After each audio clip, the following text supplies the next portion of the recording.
અમારા કૃષ્ણ મોકલ્યા છે. હે ભાઈ, તમે અમારા મહેમાન છો, તમે અમારા પ્રિયના મિત્ર, એટલે અમારે તમારો આદર કરવો જોઈએ.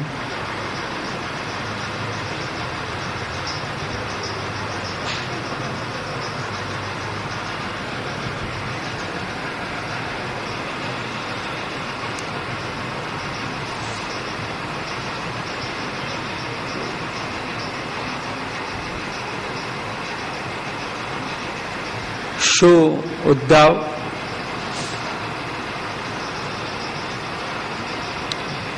એકબીજાનો જે સ્નેહ ભાવ એ કદી વિસરાતો નથી. ઝઘડો થાય તોય. અમે એક દિવસ એવા જોડે રહેતા હતા, રસ્તે જનારને અદેખાઈ આવે, પછી કઈ કારણ બની જુદા પડી ગયા, પણ સ્નેહ ભાવ મરતા સુધી વિસરાતો નથી.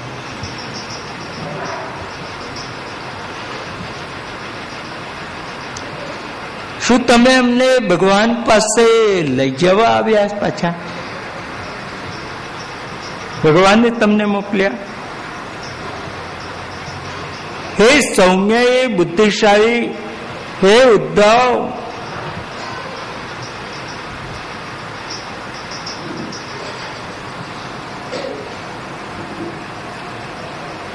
તો ત્યાં તો ભગવાનના હૃદયમાં લક્ષ્મી ભગવાનની અર્ધાંગના બની અને સદા રહે છે.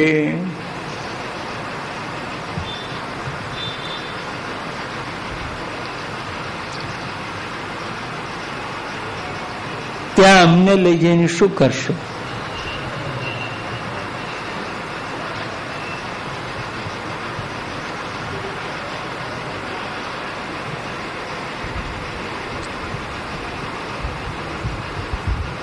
શું આ ભમરો પણ જઈને પાછો આવ્યો? ભગવાને તમને મોકલ્યા.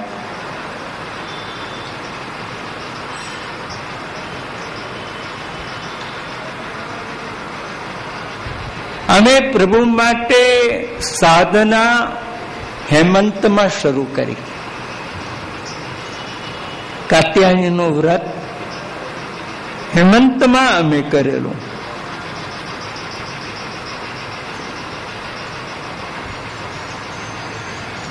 અને હેમંત એનો પહેલો મહિનો એ વસંતથી 9મો આવે છે. વસંત એટલે ચૈત્ર મહિનાથી ગણો તો મક્ષર મહિનો, ચૈત્ર, વૈશાખ, જેઠ, અષાઢ, શ્રાવણ, ભાદરવો, આસો, કાર્તિક અને માક્ષર 9મો માસ આવે છે. અને માક્ષરમાં હેમંત ઋતુ.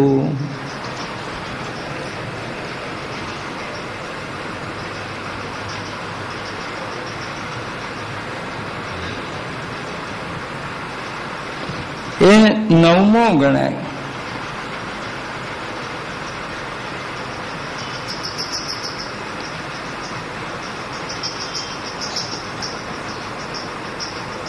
તો ભગવાને અમે જે વ્રત કર્યું હેમંતમાં પહેલા માસમાં, એનું ફળ અમને શરદમાં આપ્યું.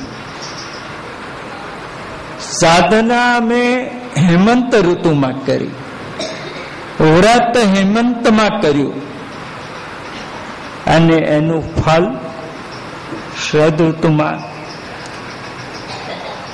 રાસના પરમ સુખ આપ્યા.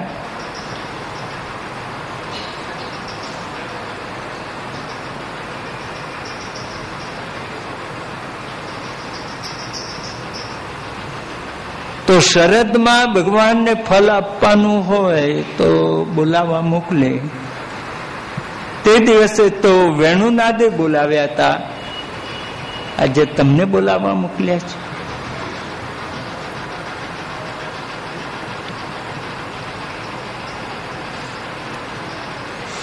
તો ઉદ્ધવ કે હા, અમને બોલાવવા મોકલ્યા છે.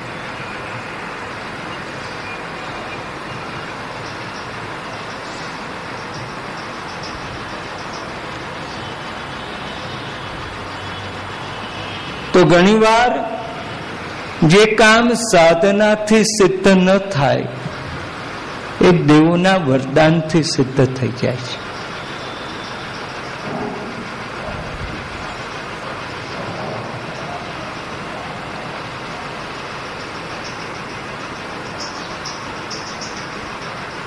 એવું કહેલું છે. તેથી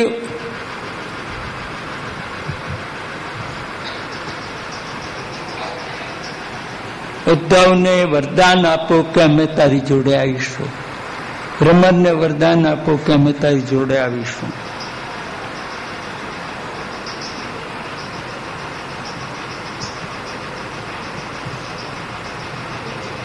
તમે એના મિત્ર છો ને મિત્રનું કામ કરો, મિત્રની ઈચ્છા પૂરી કરો, એ તો મિત્રનો ધર્મ છે.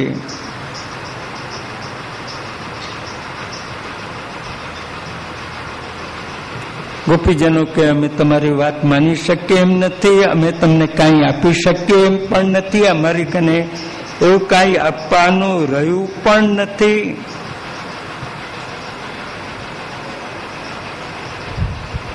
ગોકુળ એ તો નિરોધનું સ્થાન છે. પરમ નિરોધ ભગવાને ગોકુળમાં કર્યો છે.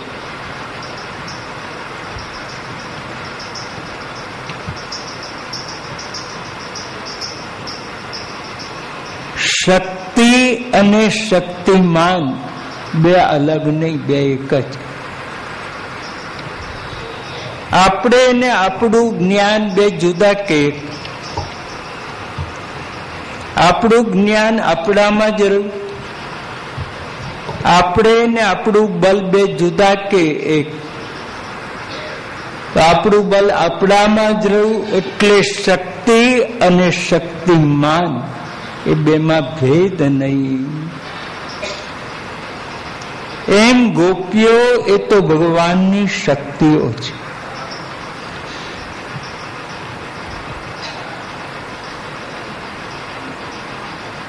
એ ભગવાનથી જુદી કેવી રીતે રહી શકે?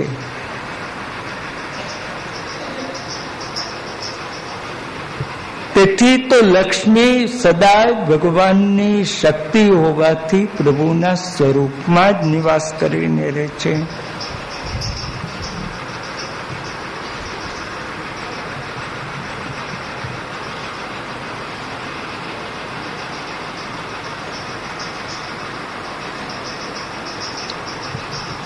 લાગ્યું કે હવે આ ગોપીઓ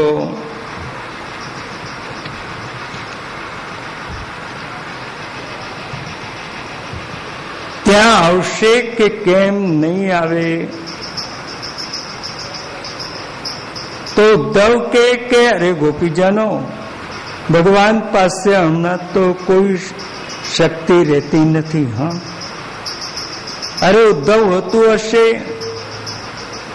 લક્ષ્મી તો એના હૃદયમાં રહેલી છે. તમે જોઈ નહીં હોય પણ અમે તો જોઈ છે, અમે જાણીએ છીએ.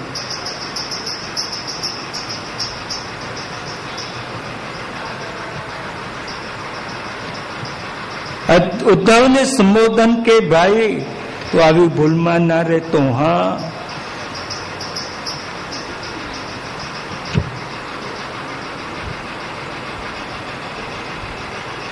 અમે આવી શકીએ નહીં. હવે ગોપીજનો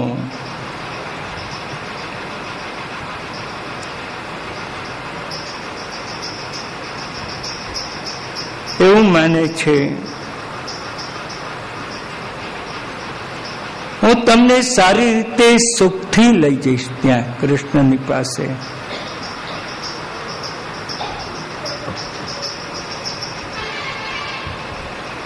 પણ ગોપીઓને કૃષ્ણ પાસે જવું નથી. તેથી